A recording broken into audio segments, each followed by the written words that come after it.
Nowhere to Hide. You know, when the Idaho Statesman says that something is one way, it's always a good idea to check it out just in case. For instance, if they were to tell me, the sun is shining, I'd still have to stick my head outside just to be sure. So likewise, when they tell me that Idaho's new open choice primaries initiative, which is going to be on the ballot this November, when they tell me that it's not a pernicious plot, well, I think I have to agree with Senator Brian Lenny, and that is, it definitely is a pernicious plot. We'll talk about it coming up next.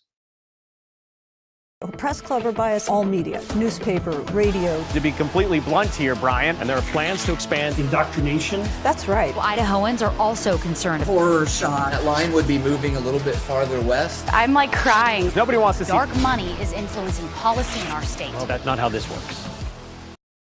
Once again, welcome to Nowhere to Hide.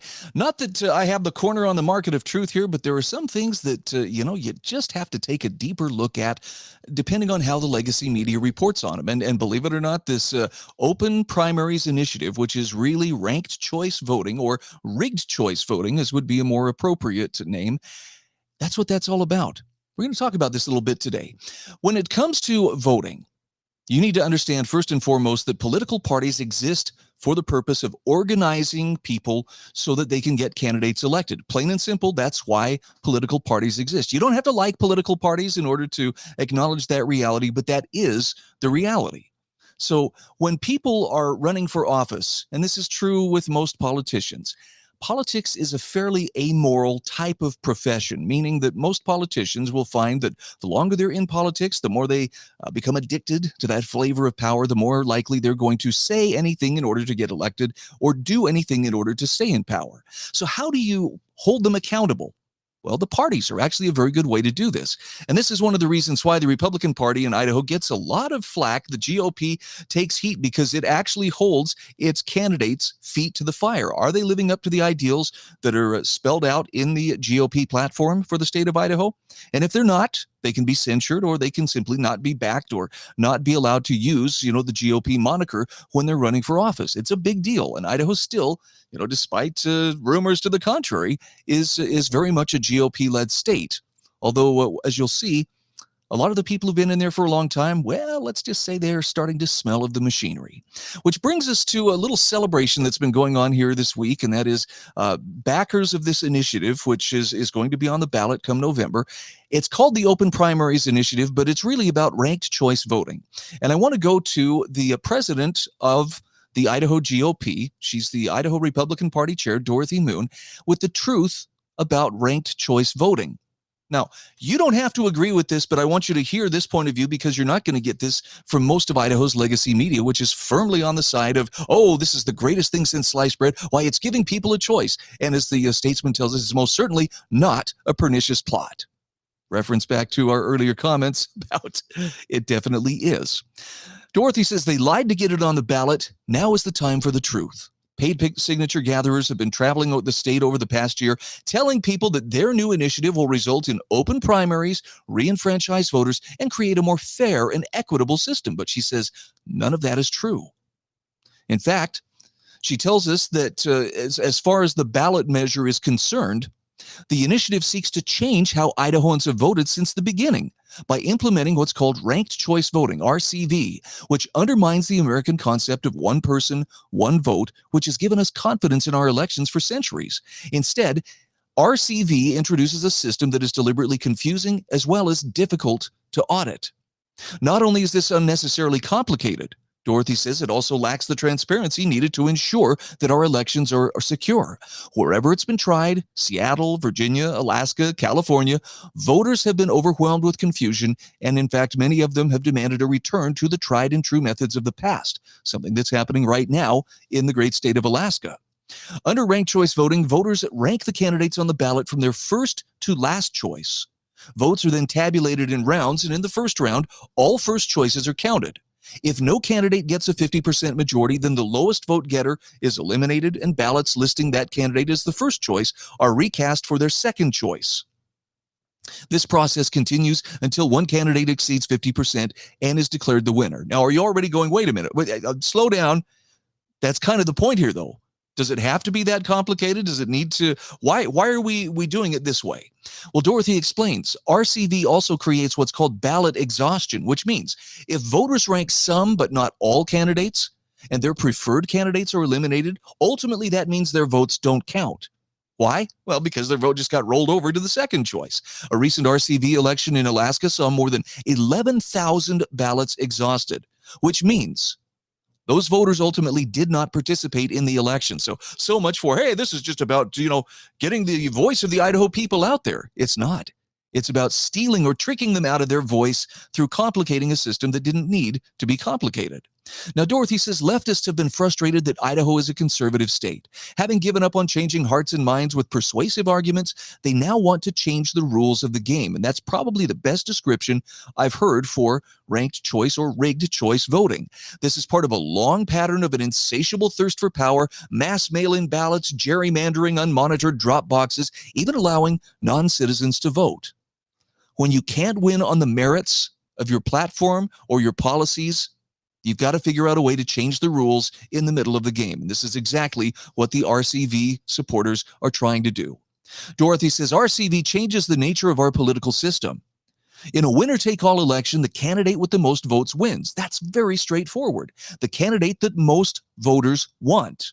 However, in a ranked choice voting election, the winner is the candidate that a majority can tolerate. Do you see the difference?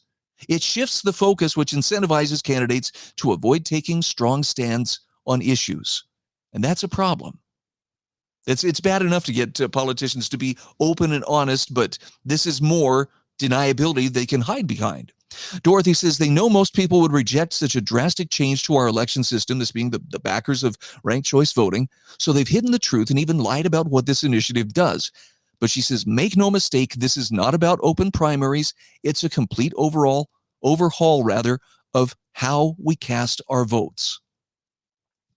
Now, I'm not trying to put fear in your heart, but I am trying to point out that if there's one thing that the masses respond to, it's platitudes of, well, this is all about increasing your vote. It's about you having a say in what's going on. But I don't mean to be rude. Politicians understand that the M in masses is often silent, and people are very quick to latch on to something that they think is increasing their vote. The 17th Amendment was a very good example of this. Why, if we have our senators elected by popular vote, that's your voice putting that senator in power.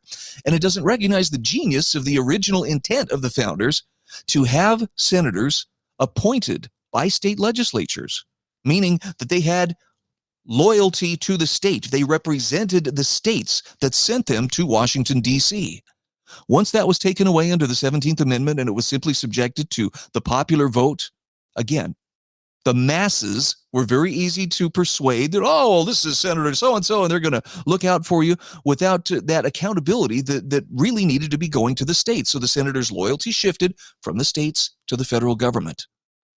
And you wonder, how does the federal government get away with so much? Well, that's one of the reasons why. All right, let's take another look at another opinion on rigged choice voting. The Idaho Freedom Foundation and Idaho Freedom Action joint statement that was just released yesterday on ranked choice voting open primaries initiative certification. This is by Ron Nate. And boy, he gets right to the point here. This is plain and simple. And I'm just asking you, please consider what he's saying. I'm hoping you will study this out for yourself. Ron says liberals are on a losing streak in Idaho. They know they cannot sell their broken ideas and leftist candidates to Idaho voters, so they're planning to rig elections to gain a foothold in our state. But he says, make no mistake, ranked choice voting would erase the conservative gains that voters have made in the last few election cycles, and it would put Idaho on the fast track to become the next Colorado or California. They won't even be honest about ranked choice voting. They claim it's about open primaries, but that's a flat-out lie. And if they can't be honest about that, what else are they keeping in the dark? Nate continues, the so-called open primaries initiative is better described as rigged choice voting through a jungle primary. And it disenfranchises voters who stand on principles and reject undeserving and dishonest candidates. Yes, this makes it easier for unprincipled candidates to find their way not only onto the ballot, but actually into office through, again, confusing the system. Besides that, the ranked choice voting, he says, is confusing to voters, costly to implement, it's ripe for corruption, and it silences large swaths of voters through that ballot exhaustion. Should this system be implemented, Idaho's rural counties would be forced to spend vast sums of taxpayer money to upgrade voting equipment, and the state would have to invest millions to educate voters on the new voting procedures. So it's no wonder that Alaskans who approved the ranked choice voting in 2022 are now rushing to repeal it later this year. It's an awful, unfair voting system. And just one more thought that you should probably consider about this. Ron Nate concludes left-wing special interest groups are champing at the bit to gain traction in Idaho. And this is the first step of their plan. Confidence in elections sits at an historic low. Also, implementation of ranked choice voting would drive it much lower. You want to get people feeling apathetic? Well, confuse them. Make them feel like their vote doesn't really count. But the worst part is the system is nearly impossible to audit. Delivers results in weeks or months. That's always fun. Not hours after the polls close, and it doesn't count every Idahoan's vote. So the Idaho Freedom Foundation and Idaho Freedom Action urge voters to do their homework in the coming months to understand how bad ranked choice voting really is. I think it's best just said that the people who could not access the voters, or at least win the voters' trust through the merits of their cause or the merits of their policies or their principles, are looking for another way to slip in the back door and get their hands on power. I think power seekers is probably a good way to describe them. Don't be fooled. Take a closer look. I'm not suggesting you have to believe everything I just told you. I'm just saying it's worth a closer look if you take your vote seriously. So take a closer look. Rigged choice voting purports to be in your interest, but it really is a pernicious plot. Maybe we should call it out as such. I'm Brian Hyde, and this is Nowhere to Hide. Press Club or bias all media, newspaper, radio. To be completely blunt here, Brian, and there are plans to expand indoctrination. That's right. Idahoans are also concerned. Horror shot. That line would be moving a little bit farther west. I'm like crying. Nobody wants to see Dark money is influencing policy in our state.